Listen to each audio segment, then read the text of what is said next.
I want to share a story of how God protected me from evil spirits and what happened when I chose to not follow God's instructions. All my life, I have believed in God and was friends with God, talking to Him most nights.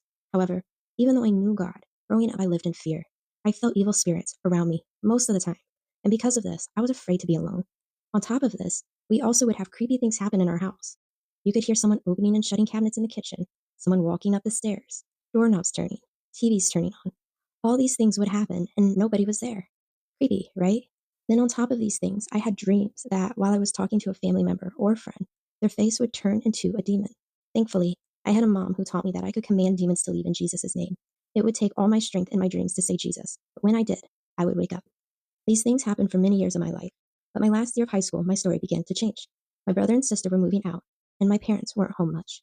I knew I was about to be alone a lot. I remember saying a prayer to God about this fear of being alone, and thankfully God really came through.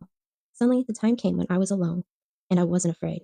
The creepy things in the house were still happening, but I wasn't scared. It was such a bizarre feeling for me not to be scared that I actually questioned if I was possessed. I didn't understand at that point in time that this peace was God's peace and God's protection.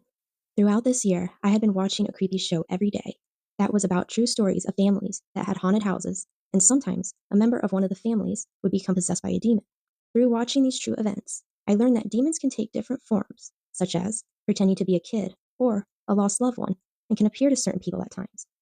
I realized that this would explain how people that say they could communicate with the dead are sometimes able to know certain things about a person's past. The knowledge is coming from a demon that's seen part of that person's life. The people are not actually communicating with a loved one, but a demon trying to destroy lives. This is why God warns us not to seek the dead. We're to seek God for advice and for comfort.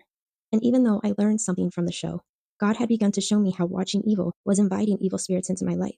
So I was obedient to God and I stopped watching any creepy shows or movies.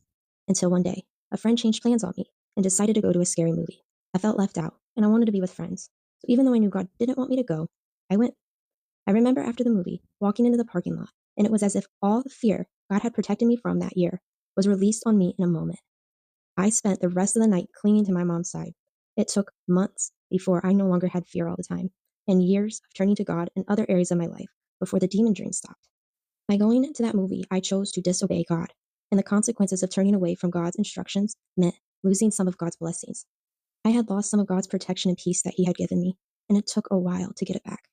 God is a loving Father, and the rules and instructions He gives us are there for our protection. Kind of like when a parent tells you not to touch a hot stove, but you do it anyways. You suffer the consequences and get burned.